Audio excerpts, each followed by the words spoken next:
நீங்கள் பார்த்துக் கொண்டிருப்பது உங்கள் விஜய்.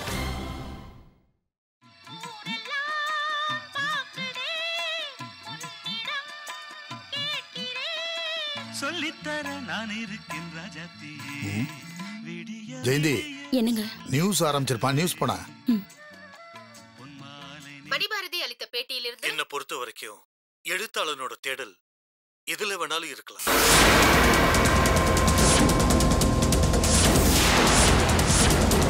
என்னோட தேடல் கடந்த கால ஆன்மாக்களை பத்தி தான். சார், உங்களோட மண்குதிரை நாவலை படமா எடுக்கிறதா சொல்லியிருக்காங்களே, அதை பத்தி நீங்க என்ன சார் சொல்றீங்க? அவங்க முறைப்படி என்கிட்ட உரிமை வாங்கி தான் செய்யறாங்க. அதே நேரத்துல என்னோட ஒரு சிறந்த நாவல் திரைப்படமா வருதுல எனக்கு ரொம்ப பெருமை. இந்த படத்துக்கு நீங்க தான் வசனம் எழுதுறீங்களா? என்னதான் வசனம் எழுத சொல்லி கேட்டாங்க. ஆனா இப்போ நான் எழுத முடியாத ஒரு சூழ்நிலையில இருக்கேன். என்னோட நாவலை ஒரு நல்ல இயக்குனர் இயக்குறதுனால படிக்காத பாமரனுக்கு கூட நான் எழுதின நாவல் ரொம்ப அருமையா எளிமையா சென்றடையும்னு நான் நினைக்கிறேன்.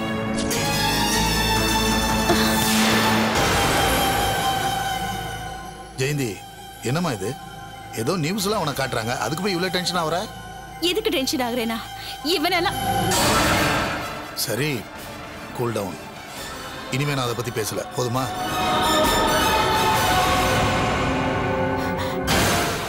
சாரிங்க. பரவாயில்லம்மா. Very sorry. சரி சரி, டென்ஷன் ஆகாத.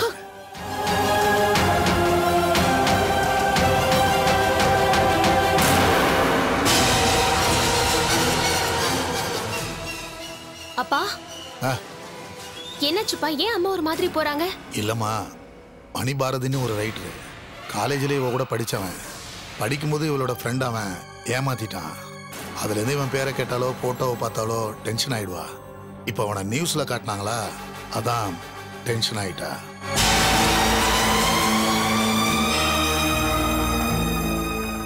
அது பிரியங்கா, மணிபாரதி ஊரை பொறுத்த வரைக்கும் பெரிய ரைட்டரு, ஆனால் இவளை பொறுத்த வரைக்கும் பரம எதிரி.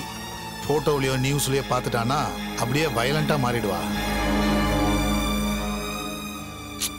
அந்த அளவுக்கு அவன் மேலே அவளுக்கு கோவம் இருக்கு. என்ன பண்ண முடியும்?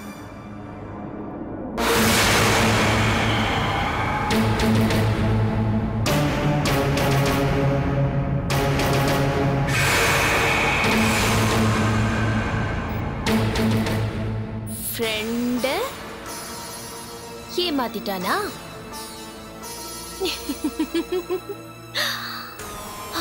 அப்படின்னு ஒரு ரீல் சுத்தி இருக்கியா? ஜெயந்தி,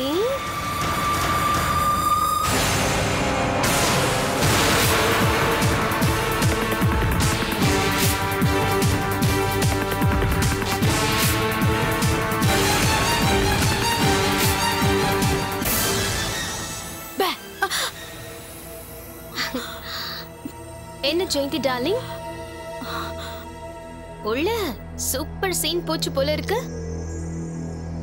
2 குழந்தை கொடுத்தவன் பக்கத்துல, ஒரு குழந்தை கொடுத்தவன் டிவில. ஒரு ரியாக்ஷன் எப்படி இருந்தது? ரொம்ப எமோஷனல் சீன்ல. ஆமா, எப்படி எப்படி ஓ ஃப்ரெண்ட் மணிபாரதி ஏமாத்திட்டானா?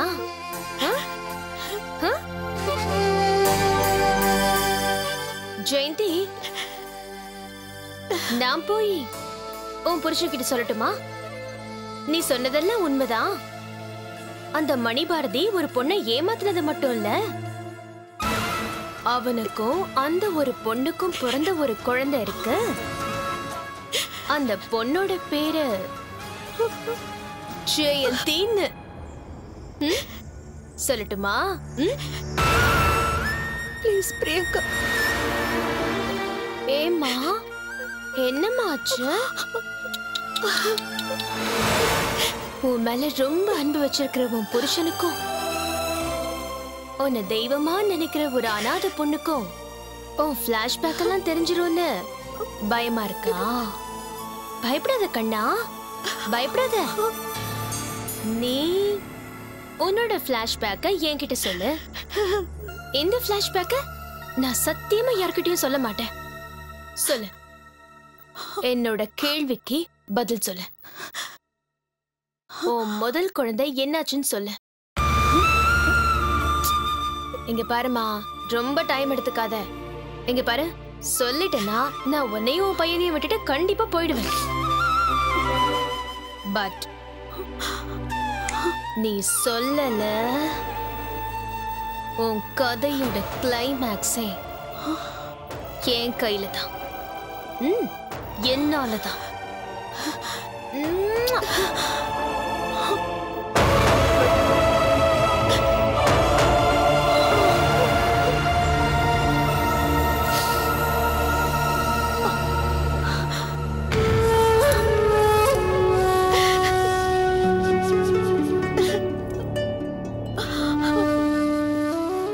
என்னம்மா, ஏம்மா அழறீங்க? இல்லம்மா, அதெல்லாம் ஒண்ணும் இல்ல. கண்ணுல கொஞ்சம் தூசியாதான். தெரியுமா, தெரியும். நீங்க என்கிட்ட இருந்து எதையும் மறைக்கிறீங்க. நீங்க உள்ளுக்குள்ளேயே வச்சுக்கிட்டு ரொம்ப வேதனைப்படுறீங்க. முடியலம்மா, நீங்க இப்படி அழுதுட்டு இருக்கிறத பார்க்க என்னால முடியலம்மா. உங்க கண்ணீரை பார்க்கறதுக்கு என்னால சுத்தமா முடியல. நான் பாருங்க, நான் எங்கேயாவது போயிடுவேன். ஏமா அப்படி சொல்ற? நீ ஒருத்தி தான் எனக்கு ஆறுதலா இருக்கு. நீயும் போயிட்டா நான் என்ன பண்ணுவேன்? அம்மா, அம்மா, அழாதீங்கம்மா, அழாதீங்கம்மா, அம்மா, அழாதீங்க.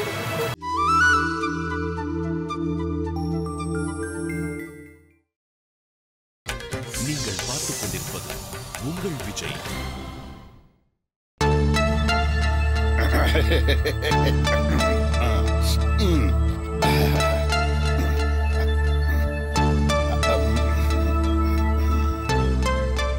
நல்லா இருக்கா? நல்லா இருக்கு சார். மணிபாரதி சார கொல்கத்தால இருந்து கூட்டிட்டு வந்தது நீங்க தானே ஒரு பேச்சு அடிபடுது, உண்மையா சார்? அப்படின்னு சொல்ல முடியாது.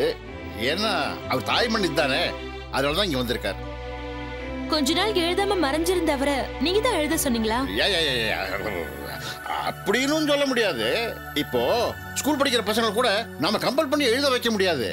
ஐ மீன் ஹோம்வொர்க்.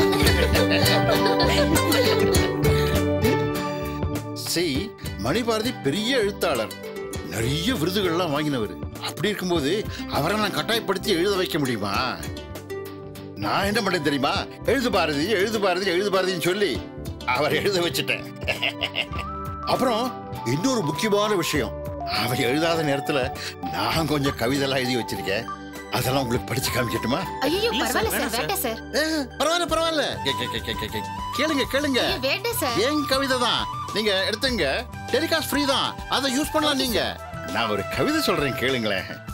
கிளியின் நிறம் பச்சை, கிளியின் நிறம் பச்சை, வாத்தி நிறம் வெள்ளை, வாத்தி நிறம் வெள்ளை, மயிலின் நிறம் நீலம், மயிலின் நிறம் நீலம், ஆனால் மனித மனம் கருப்பு கருப்பு, என் கண்ணாடி கருப்பு, தொப்பி கருப்பு, கருப்பு தான் எனக்கு பிடிச்ச கலரு, தொட்டை தொட்டை தொட்டை தொட்டை, கருப்பு தான் எனக்கு பிடிச்ச கலர்.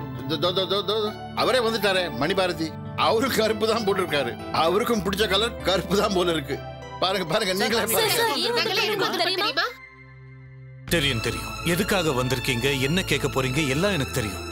ஆனா என்னோட பர்சனல் லைஃப் பத்தின எந்த கேள்விக்கும் நான் பதில் சொல்றதா இல்ல. நான் இன்டர்வியூ கொடுக்கறதா சொல்லவே இல்லையே. யார் உங்களெல்லாம் வர சொன்னது? சரி சார், பர்சனலா பேச வேண்டாம், ஜெனரலா பேசுங்க. எதுவும் வேண்டாம். இத பாருங்க, மீடியா மூலமா ஏதாவது கருத்துக்களை சொல்லணும்னா நான் அப்போ உங்களை கூப்பிடுறேன். தயவு செஞ்சு போயிட்டு வரீங்களா? சார், புதுசா எழுதுற நாவல் பத்தி கொஞ்சம் சொல்லுங்க சார். நான் எதை பத்தி சொல்ல தயாரா இல்ல. கொல்கத்தால இருந்து சென்னைக்கு வந்திருக்கீங்க, புதுசா என்ன சார் எழுத போறீங்க? நான் தான் சொன்னேனேம்மா, ஏதாவது சொல்லணும்னு இருந்தா நான் பிரஸ் மீட்டை கூப்பிட்டு உங்ககிட்ட எல்லாத்தையும் சொல்றேன். இப்ப தயவு செஞ்சு கிளம்புங்க. நான் இங்க இருக்கிற விஷயத்தை தயவு செஞ்சு விளம்பரம் பண்ணாதீங்க ப்ளீஸ். சரி சார், நீங்க இப்ப ரொம்ப மூட் அவுட்ல இருக்கீங்க. நாங்க இன்னொரு ஆள் வந்து பேட்டி எடுக்கிறோம். ப்ளீஸ் வெயிட் கொஞ்சம் இருங்க. ஓ பை பை. என்ன பாரதி இது? பத்திரிகைக்காரங்க கிட்ட இப்படி நடந்துக்கிறது கொஞ்சம் அனுசரிச்சுட்டு போயிருக்கலாம்ல. ஆமா, நீங்க தான் உங்களை வர சொன்னீங்களா?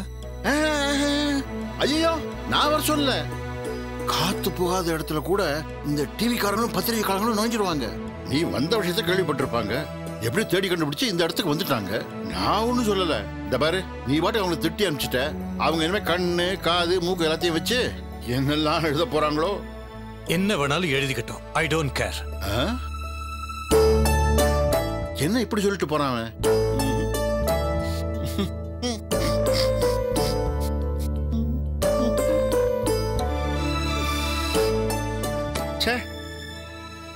இந்த தொப்பி, கண்ணாடி, இந்த மீசை இதெல்லாம் டிவியில் வரும்னு ரொம்ப ஆசையா எதிர்பார்த்துட்டு இருந்தேன். என் ஆசையில மண்ணை வாரி போட்டான் இந்த மணிபாரதி. நம்மளும் எப்படியாவது பாப்புலர் ஆகணுமே. என்ன செய்யலாம்? அந்த கவிதை எழுதுறத பத்தி கண்டினியூ பண்ணலாமா? எங்க ஸ்டார்ட் பண்ணலாம்? விட்ட இடத்துலயே ஸ்டார்ட் பண்ணலாம். அப்பதான் ஈஸி. மனிதன் மனம் கருப்பு, காக்கா கருப்பு, வீடியோ கேமரா கருப்பு, கையில் வச்சிருக்கிற மைக்கு கருப்பு, மனிதன் மனம் கருப்பு. நம்ம சூப்பர் ஸ்டார் ரஜினிகாந்தும் கருப்பு. கருப்பு கருப்பு கருப்பு தான் எனக்கு பிடிச்ச கலரு. கருப்பு தான் எனக்கு பிடிச்ச கலரு.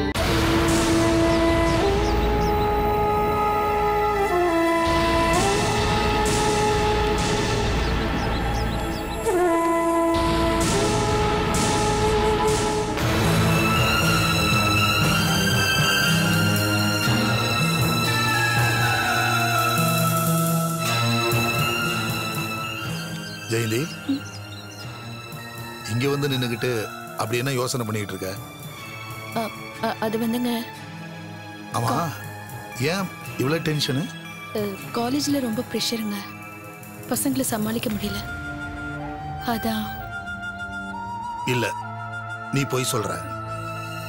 உன்னுடைய டென்ஷனுக்கு காரணம் அந்த மணிபாரதி தானே?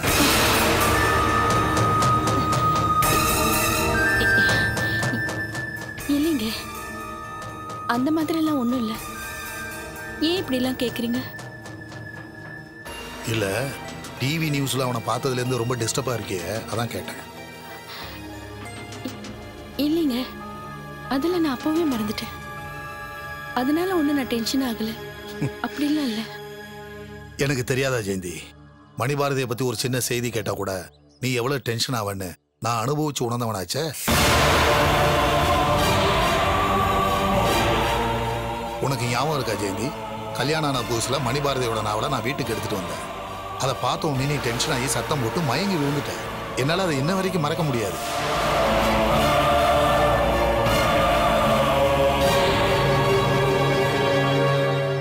அதுக்கப்புறம் இது வரைக்கும் அவன் பேரை கூட உங்ககிட்ட நான் சொன்னதில்லை.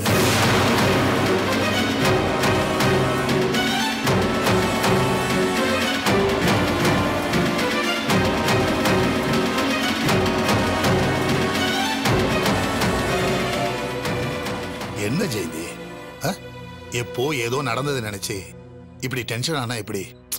இந்த கல்லூரி வாழ்க்கையில ஒரு சில பேர் அப்படி இப்படின்னு தப்பு பண்ணலாம். காலப்போக்கில் அவங்க மாறுறது இல்லையா? இன்னொரு விஷயம் ஜெயந்தி, உன் ஃப்ரெண்டு அதான் மணிபாரதியால பாதிக்கப்பட்ட அந்த பொண்ணுக்கு போனை போட்டு அது நியூஸ்ல பார்த்தேன்னு சொல்லி அவன் நிம்மதியும் கெடுத்துறாத, புரியுதா? அவனுக்கு நமக்கு என்ன சம்பந்தம் இருக்கு? எதுக்கு தேவையில்லாம அதெல்லாம் உன் மனசுல போட்டு குழப்பிக்கிட்டு உன் நிம்மதியை கெடுத்துக்கிற? உள்ளவா, உள்ளவாமா, உள்ளவா, வா.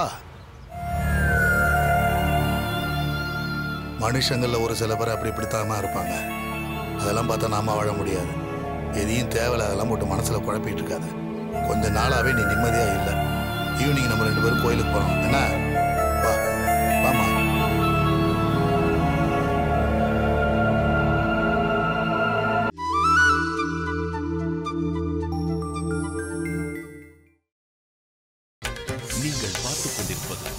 உங்கள் விஜய்.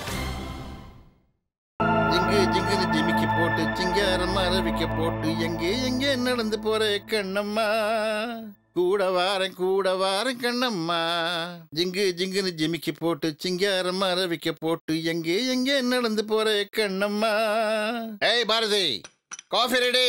ஜிங்கு சக்கா கிச்சக்கா ஜிங்கு சக்கா கிச்சக்கா ஜிங்கு சக்கா கிச்சக்கா ஜிங்கு சக்கா கிச்சக்கா ஜிங்கு சக்கா கிச்சக்கா ஜிங்கு சக்கா கிச்சக்கா ஜிங்கு சக்கா கிச்சக்கா ஜிங்கு சக்கா கிச்சக்கா ஜிங்கு சக்கா கிச்சக்கா ஜிங்கு சக்கா கிச்சக்கா ஜிங்கு சக்கா கிச்சக்கா ஜிங்கா சக்கா. என்ன பாரதி, இன்னமா மூட வீட்டுல இருந்து வெளியே வரல? இந்த பாரு, உன்னுடைய எழுத்துக்களால மனிதர்களை மாற்றக்கூடிய எழுத்தாளன் நீ. நிறைய பேருடைய வாழ்க்கைகளை பார்த்து பார்த்து அழுத்து போனவன் நீ. அப்படி இருக்கிற நீ இப்படி சென்டிமெண்டல் ஆகலாமா? என்னப்பா இதெல்லாம்? இந்தா காஃபி குடி. இங்க பாரு, பழைய சம்பவங்களுக்கு பின்னால போகாம சொந்த கேரியரை முயற்சி பண்ணி டெவலப் பண்ணு. சாப்பிடு.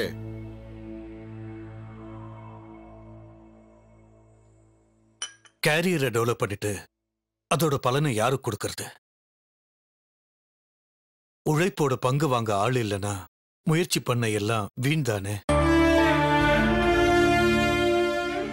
வாசகர்களை திருப்திப்படுத்தின, அவார்ட்கள் நிறைய வாங்கின. அப்படி இருந்தும் எனக்கு எப்பவுமே வெறுமையும் தனிமையும் தானே மிச்சம்.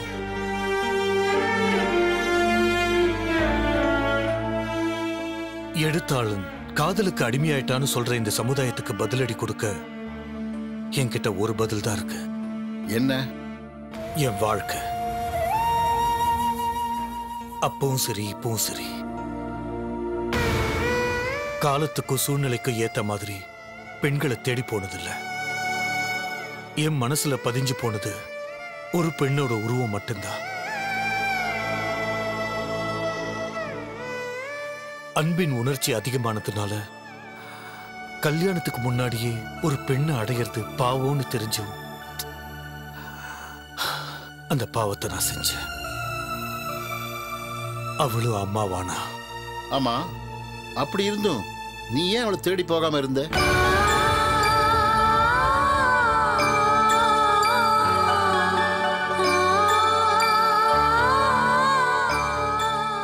தீவிரமான ஒரு அன்புக்கு அடையாளமா பிறந்த அந்த குழந்தையையும் அதை பெத்த தாயையும் நீ ஏன் அடையறதுக்கு முயற்சி பண்ணல?